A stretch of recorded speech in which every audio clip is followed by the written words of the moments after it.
প্রিয় শিক্ষার্থী বন্ধুরা, তোমরা যারা দশম শ্রেণীতে উঠলে অর্থাৎ 2022 সালে যারা মাধ্যমিক পরীক্ষায় উঠলে অর্থাৎ নিউ মাধ্যমিক যেটাকে বলা হয় তাদের জন্য এই ভিডিওতে আমি আলোচনা করব তোমাদের যে জানুয়ারি মাসের মডেল অ্যাক্টিভিটি টাস্ক স্কুল থেকে দেওয়া হয়েছে সেই মডেল অ্যাক্টিভিটি টাস্কের যে ভৌত বিজ্ঞান আছে তোমাদের সেই বিষয়ের যে মডেল অ্যাক্টিভিটি টাস্ক সেটি আজকে আলোচনা করব। তো তোমরা প্রথম থেকে শেষ অবধি ভিডিওটি দেখো, তাহলে প্রত্যেকটা প্রশ্নের সঠিক সমাধান তোমরা পেয়ে যাবে। এখানে পূর্ণ মান আছে 20, এটি 1 নম্বর পার্টও তোমরা বলতে পারো। চলো প্রশ্নগুলো শুরু করি। তার আগে বলে নিই, চ্যানেলে যদি নতুন হয়ে থাকে অবশ্যই চ্যানেলটিকে সাবস্ক্রাইব করে দিও এবং যদি ভালো লাগে অবশ্যই একটি লাইক দিয়ে দিও। প্রথমে যেটা বলেছে তোমাদের দেখো, ঠিক উত্তরটি নির্বাচন করো। 1 নম্বর দাগে কি বলেছে দেখো, যে নিচের যেটি গ্রিনহাউস গ্যাস তা হলো কি। অর্থাৎ এখানে 4টে অপশন দেওয়া আছে, 4টের মধ্যে যেটি সঠিক গ্রিনহাউস গ্যাস সেটি তোমাদের টিক চিহ্ন দিতে হবে। এখানে যেটা হবে সেটা হচ্ছে গ নম্বর দাগের অ্যান্সারটা হবে, তোমরা এখানে টিক চিহ্ন দিয়ে নেবে। তারপরে 12 নম্বরটা কি বলেছে দেখো, এই সরি 1-এর 2-এরটা কি বলেছে দেখো, যে গ্যাসটি গ্রিনহাউস গ্যাস এবং যার জলীয় দ্রবণ আম্লিক সেটি হলো কি, সেটি হলো CO2। CO2 অর্থাৎ গ নম্বর দাগেরটা হবে। নেক্সট এবার পরের প্রশ্নটা দেখো, 3 নম্বরটা কি বলছে দেখো, যে গ্যাসটি ওজোন স্তরের ক্ষতি করে না সেটি হলো N2 অর্থাৎ ক নম্বর দাগের অ্যান্সারটা হবে। তোমরা এরকম ভাবে টিক চিহ্ন দিয়ে নেবে। তারপর দেখো 2 নম্বর দাগে কি বলেছে, নিচের বাক্যগুলির সত্য অথবা মিথ্যা তা নিরূপণ করো। অর্থাৎ সত্য মিথ্যা লিখতে বলেছে। এখানে তোমাদের 5টি প্রশ্ন আছে, 1 করে নাম্বার, 5 নাম্বার। প্রত্যেকটা প্রশ্নে পড়তে হবে তোমাদের সুন্দর করে, এবং এই পাশে তোমরা ব্র্যাকেট দিয়ে বা এরকম বক্স করে তোমরা সত্য কি মিথ্যা সেটা তোমাদেরকে লিখতে হবে। তো চলো উত্তরগুলো আমরা শুরু করি। 1 নম্বর দাগেরটা কি বলেছে দেখো, যে বায়ুমণ্ডলে গ্রিনহাউস গ্যাসের একটি স্তর আছে বলেই গ্রিনহাউস এফেক্ট ঘটছে। তাহলে এটি কি, এই বাক্যটি কিন্তু সত্য বাক্য, তাহলে তোমরা এখানে লিখবে সত্য। 2 নম্বর দাগেরটা কি বলেছে দেখো, যে ফসিল ফুয়েল পোড়াবার ফলে সৃষ্ট কার্বন ডাই অক্সাইড অর্থাৎ CO2 গ্লোবাল ওয়ার্মিং এর প্রধান কারণ। এটি কিন্তু সত্য, এখানে তোমরা সূত্র লিখে দেবে। তারপর দেখো 2-এর 3 নম্বরটা, পৃথিবী বায়ুমণ্ডলে প্রধান উপাদান গ্যাস দুটি গ্রিনহাউস গ্যাস নয়, এটিও কিন্তু সত্য, তোমরা সত্য লিখে দেবে এখানে বক্স করে। তারপর দেখো 2-এর 4, উত্তপ্ত মাটি যে ইনফ্রারেড রশ্মি ছেড়ে দেয় তার তরঙ্গ দৈর্ঘ্য সূর্য থেকে আগত ইনফ্রারেডের তরঙ্গ দৈর্ঘ্যের চেয়ে কম, এটি কিন্তু মিথ্যা, তোমরা এখানে মিথ্যা লিখে দেবে, এটা হচ্ছে ভুল। তোমাদের 4 নম্বর দাগেরটা হচ্ছে ভুল, অর্থাৎ এখানে তোমরা মিথ্যা লিখে দেবে। তারপর দেখো 2-এর 5, কম শক্তির অতিবেগুনি রশ্মির শ্বসনে ওজনের অণু ও অক্সিজেন পরমাণুতে ভেঙে যায়, এটি কিন্তু মিথ্যা, ভেঙে যায় না হবে, কিন্তু এখানে আছে ভেঙে যায়, তাহলে এখানে তোমরা মিথ্যা লিখে দেবে, এটাও ভুল। তাহলে এখানে সত্য মিথ্যার মধ্যে তোমাদের যেটা হচ্ছে প্রথম 3টে ঠিক হচ্ছে এবং শেষের দুটো হচ্ছে মিথ্যা অর্থাৎ ভুল। তারপরে নেক্সট আমরা 3 নম্বর দাগের প্রশ্নগুলো দেখব। তো 3 নম্বর দাগের প্রশ্ন কি বলেছে দেখো, সংক্ষিপ্ত উত্তর দাও। 3-এর 1, গ্লোবাল ওয়ার্মিং এর 2টি ক্ষতিকারক প্রভাব উল্লেখ করো। তারপর দেখো 3-এর 2 কি বলছে, গ্রিনহাউস এফেক্ট না থাকলে পৃথিবীতে প্রাণ সৃষ্টির উপযুক্ত উষ্ণতা সৃষ্টি হতো না, যুক্তি সহ সমর্থন করো।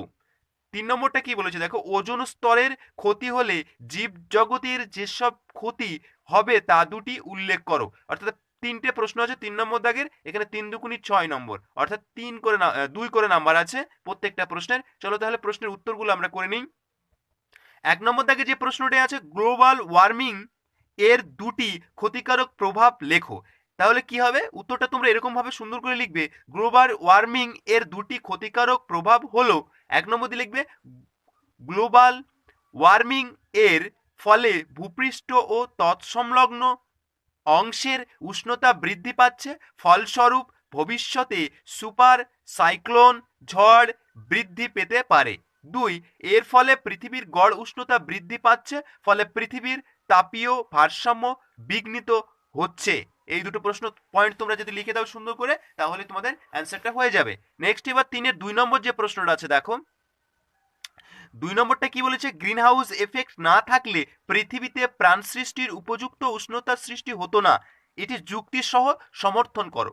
তাহলে সপক্ষে যুক্তি দেখাতে বলছে, কি হচ্ছে দেখো, তোমরা পয়েন্ট দেবে সপক্ষে যুক্তি বলে, তারপরে লিখবে যে বায়ুমণ্ডলে উপস্থিত কার্বন ডাই অক্সাইড অর্থাৎ CO2, NO2, CFC, জলীয় বাষ্প ইত্যাদি গ্রিনহাউস গ্যাস পৃথিবী পৃষ্ঠ থেকে অবলোহিত রশ্মিরূপে বিকিরিত তাপকে মহাশূন্যে বিলীন হতে না দিয়ে ভূপৃষ্ঠ ও তার সংলগ্ন বায়ুমণ্ডলকে এক উষ্ণতা সীমার মধ্যে উত্তপ্ত রাখে, যার গড় মান প্রায় 15 ডিগ্রি সেলসিয়াস, যা মানুষ সহ সমগ্র জীবজগতের বেঁচে থাকার পক্ষে অনুকূল। এরকম ভাবে তোমরা এই বাক্যটা সুন্দর করে এরকম করে লিখে দেবে, তাহলে কিন্তু তোমরা ফুল নম্বর পেয়ে যাবে। তারপরে দেখো 3 নম্বর প্রশ্নটা। 3 নম্বর দাগের যে প্রশ্নটা আছে, দেখো কি বলছে, যে ওজোন স্তরের ক্ষতি হলে জীবজগতের যেসব ক্ষতি হবে তার দুটি উল্লেখ করো। উত্তরটা তোমরা এরকম লিখবে যে ওজোন স্তরের ক্ষতি হলে সূর্য থেকে আগত অতিবেগুনি রশ্মি ওজোন স্তরে শোষিত না হয়ে ভূপৃষ্ঠে সরাসরি আপতিত হবে। ফলে 1 নম্বর পয়েন্ট দিয়ে লিখবে যে মানুষের উপর প্রভাবটা কি আছে, যে অতিবেগুনি রশ্মি প্রভাবে ত্বকে ক্যান্সার হয়, চোখে ছানি পড়ে। 2, উদ্ভিদের উপর প্রভাব কি হয়, যে অতিবেগুনি রশ্মি ভূপৃষ্ঠে এসে পৌঁছলে উদ্ভিদের সালোক সংশ্লেষ প্রক্রিয়ায় ব্যাহত হয় এবং শস্যের উৎপাদন হ্রাস পায়। তোমরা এরকম ভাবে সুন্দর করে লিখবে, তাহলে ফুল নম্বর পেয়ে যাবে। নেক্সট এবার পরের প্রশ্ন আমরা দেখব। এবার আমরা আলোচনা করব 4 দাগের প্রশ্নগুলি। যে 4 দাগের প্রশ্নে কি বলেছে, যে নিচের প্রশ্ন দুটির উত্তর দাও। এখানে দুটি প্রশ্ন দেওয়া আছে, 3 করে নম্বর, 3 দুগুণি 6 নম্বর আছে। 1 নম্বর দাগের যে প্রশ্নটা আছে, দেখো যে কাঁচের গ্রিনহাউসের মধ্যে বাতাস বাইরে বাতাসের তুলনায় অপেক্ষাকৃত গরম থাকে, যে যে কারণে সেগুলো ব্যাখ্যা করো। অর্থাৎ কি কি কারণে তা গরম থাকে সেটা তোমাদেরকে ব্যাখ্যা করে লিখতে হবে। চলো আমরা উত্তরগুলো দেখিয়ে দেবো, প্রশ্নটাকে দেখে নিই। তারপর 2 নম্বর দাগেরটা কি বলেছে, 4-2, ওজোন স্তরের পক্ষে ক্ষতিকারক এমন একটি গ্যাসের নাম লেখো, ওজোন স্তরে ছিদ্র হওয়ার প্রকৃত অর্থ কি তা ব্যাখ্যা করো। তাহলে এই দুটো প্রশ্ন আছে, এই দুটো প্রশ্ন তোমাদেরকে সুন্দর করে আমি করিয়ে দিচ্ছি। তার আগে বলে নিই, যদি তোমাদের ভালো লাগে অবশ্যই একটি লাইক দিয়ে দেবে এবং আমাদের চ্যানেলে নতুন হয়ে থাকলে চ্যানেলটি অবশ্যই সাবস্ক্রাইব করে নেবে। তো চলো আমরা 4 নম্বর দাগের উত্তরগুলো করে নিই। কাঁচের গ্রিনহাউসের মধ্যে বাতাসের বাইরে বাতাসের তুলনায় অপেক্ষাকৃত গরম থাকে, যে যে কারণে সেগুলি ব্যাখ্যা করো। উত্তরটা তোমরা এরকম লিখবে যে কাঁচের গ্রিনহাউসের মধ্যে বাতাসের বাইরে বাতাসের তুলনায় অপেক্ষাকৃত গরম থাকে কারণ 1 নম্বর দিয়ে লিখবে যে সূর্য থেকে আগত অপেক্ষাকৃত ক্ষুদ্র তরঙ্গ দৈর্ঘ্য বিশিষ্ট অবহেলিত রশ্মি কাঁচের দেওয়ালের ভেদ করে ভিতরে প্রবেশ করে, ভিতরে মাটির ও উদ্ভিদের দ্বারা কিছুটা শোষিত হয়, কিন্তু অবশিষ্ট অপেক্ষাকৃত বৃহত্তর তরঙ্গদৈর্ঘ্যের অবহেলিত রশ্মি কাঁচের দেওয়াল ভেদ করে বাইরে বেরিয়ে যেতে পারে না। নেক্সট এবার কি বলবে, দেখো যে কাঁচের দেওয়ালে ভারাপ্রাপ্ত হয় এবং প্রতিফলিত হয়ে কাঁচের ভিতরেই বায়ু থেকে উত্তপ্ত করে। 2 নম্বরটা কি বলে, 2 নম্বর পয়েন্ট লিখবে তোমরা যে কাঁচের ভিতরে থাকা বায়ু বাইরে বাতাসের সংস্পর্শে আসতে পারে না, যার জন্য ভিতরে বায়ু সীমিত স্থানের মধ্যে আবদ্ধ থাকে এবং বাইরে অপেক্ষাকৃত ঠান্ডা বায়ুর সংস্পর্শে আসতে না পেরে উত্তপ্ত অবস্থায় থাকে। তোমরা এইটুকুই লিখে দেবে, তাহলে তোমাদের হয়ে যাবে। নেক্সট এবার আমরা 2 নম্বর প্রশ্নটা উত্তর করব। এখানে ওজোন স্তরের পক্ষে ক্ষতিকারক এমন একটি গ্যাসের নাম লেখো, ওজোন স্তরের ছিদ্র হওয়ার প্রকৃত অর্থ কী তা ব্যাখ্যা করো। এখানে দুটো প্রশ্ন একসঙ্গে জুড়ে দেওয়া আছে। প্রথম যে প্রশ্নের উত্তরটা হবে, একটি গ্যাসের নাম বলেছে যেটি ওজোন স্তরের, উত্তরটা তোমরা এরকম করে পূর্ণ বাক্যে লিখবে যে ওজোন স্তরের পক্ষে ক্ষতিকারক একটি গ্যাসের নাম হলো সিএফসি, যেটির পুরো নাম হচ্ছে ক্লোরোফ্লোরোকার্বন। ব্যাকেটে তোমরা লিখে দিতে পারো।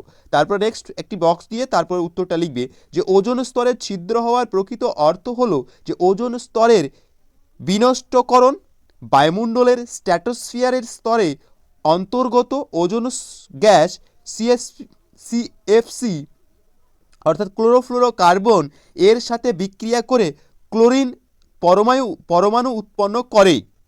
এবার এটিকে তোমরা সমীকরণ করে লিখে দেবে, আমি এখানে লিখে দিয়েছি, তোমরা এরকমভাবে সমীকরণটা করে দেবে সুন্দর করে, তোমরা দেখে নাও। তারপরে আবারও লিখবে, তারপরে আবারও বলে লিখবে ওজোন গ্যাস NO এর সাথে বিক্রিয়া করে অক্সিজেন অণুতে পরিণত হয়েছে। তারপরে এটি করে এরকমভাবে লিখে দেবে সমীকরণটা সুন্দর করে, তাহলে তোমাদের অ্যান্সারটি হয়ে যাবে। তোমাদের ভালো লাগলে অবশ্যই লাইক দিয়ে দিও, আর চ্যানেলে নতুন হতে থাকলে চ্যানেলটিকে সাবস্ক্রাইব